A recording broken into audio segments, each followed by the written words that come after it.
Here, I'm going to show you how to make a professional Excel interface and navigation setup. And what you're looking at right now is an Excel workbook.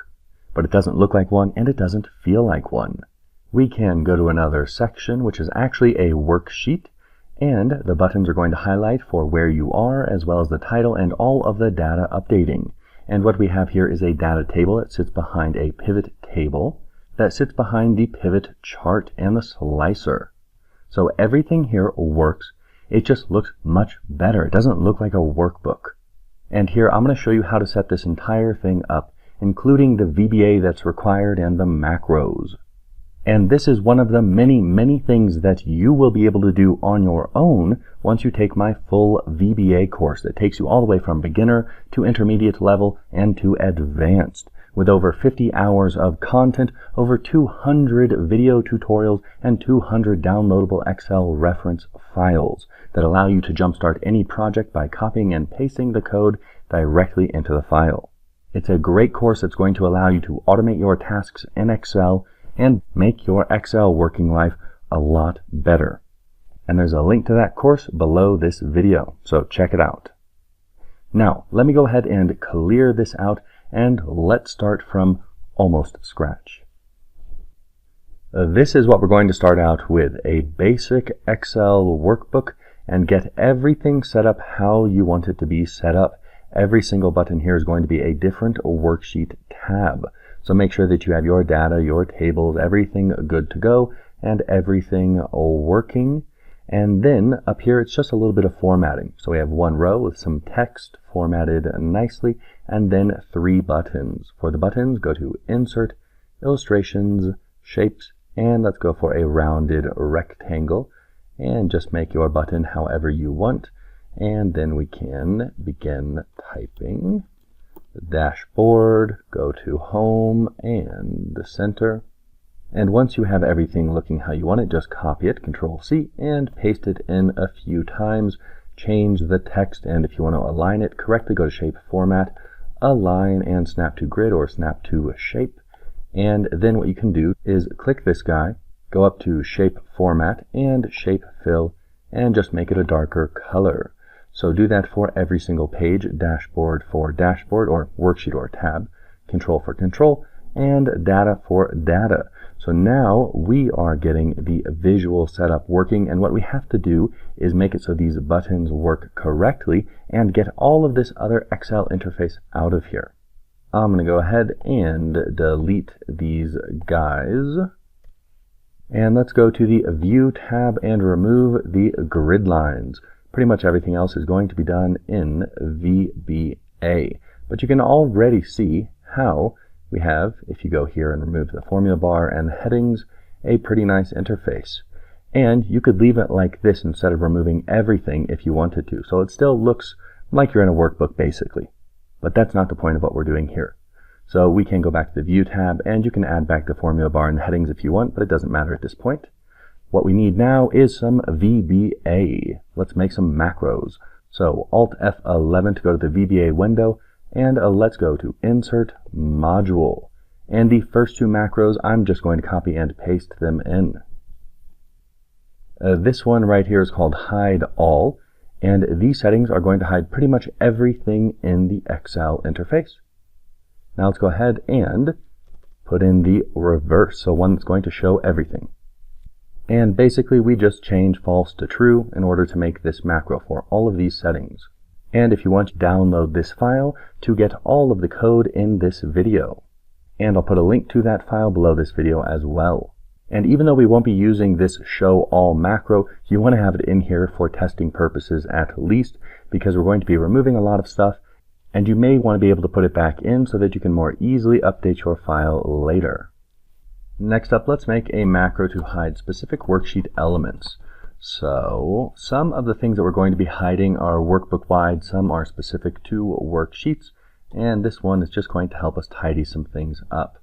So active window.display, let's go to headings, equals false. And we're going to want to run that for every worksheet that we go to. Or you could loop through all the worksheets when you're setting this up and apply that as well. So when the workbook opens, or however you want to do it. And let's create another one called Restore Elements. And this will be for some of the things that aren't going to show up after we close the workbook and then we open up a new file. And all we need for now for this is display formula bar right there equals true. And now we have all of the elements that we require for hiding and showing pieces of the interface for Excel. And what I want to do here is have it so that when this workbook is opened, it will automatically be in that nice interface setup, so it doesn't look like Excel. So we go to this workbook, and then we can go here to a workbook, and we want the workbook open event, so code that's going to run when the workbook opens, and also the before close event, code that's going to run before the workbook closes. And for workbook open, let's go ahead and go for hide all, control space to fill that in, and before close, restore elements. And that's all that we need here. So when the workbook opens, it's going to run the hide all macro. That's going to get the interface to look how we want it. And when we close it, restore the elements that we want to be there when the user opens up a different Excel file later.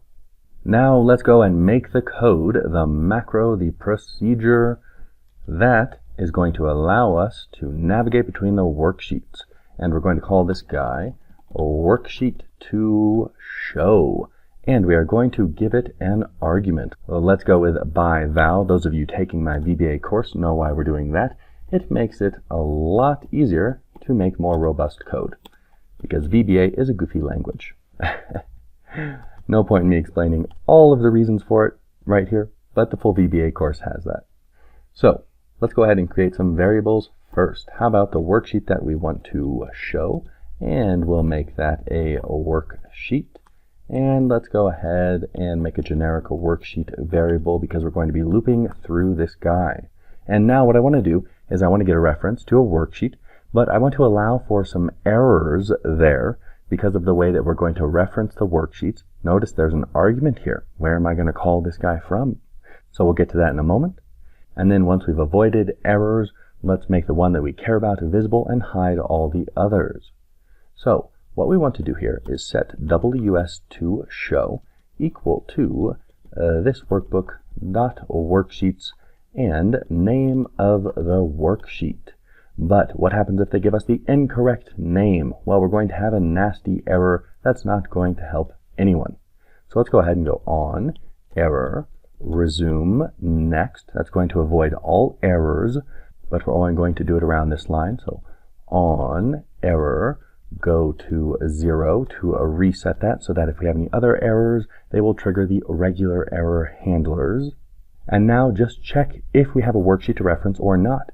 So if this causes an error, then this is going to be the default value for the worksheet variable type. Those of you in my full VBA course, you've got an entire file that goes over default values for different variable types, how to check for them, and how to reset them. So you should know what I'm talking about. If you don't, check out the variables section of that course. And now we just check for that default value. If not, WS2show is nothing, then, and if.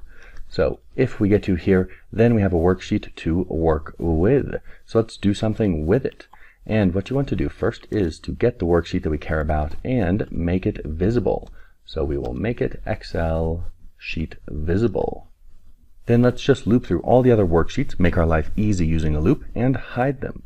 So for each WS in this workbook dot worksheets, next WS, if ws.name does not equal ws2show.name, so don't hide the worksheet that we just made visible, then and if ws.visible equals Excel sheet hidden or very hidden. We're going to make it Excel sheet very hidden.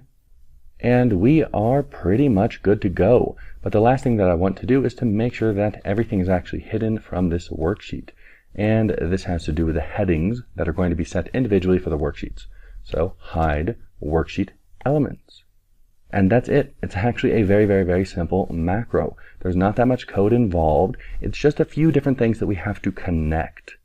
And the last piece of the puzzle, the last thing that we have to connect is to call this and give it a name of the worksheet that we care about. And what we're going to do is let's hit Alt F11 to go back to the workbook, assign the macros to these buttons in a way that this one will pass it dashboard, this one control, and this one data for the name of the worksheets. Now the name of the worksheets and the names on the buttons do not have to be the same. But let's go ahead or right click the button that we care about and go to Assign Macro and delete what's up here for macro name. And what you want to do is a single quotation mark, the name of the macro, a worksheet to show, space, quote, the name of the worksheet, dashboard, close quote, and then close single quote. This is the syntax for calling the macro and passing it the name of the worksheet that we care about, which is an argument.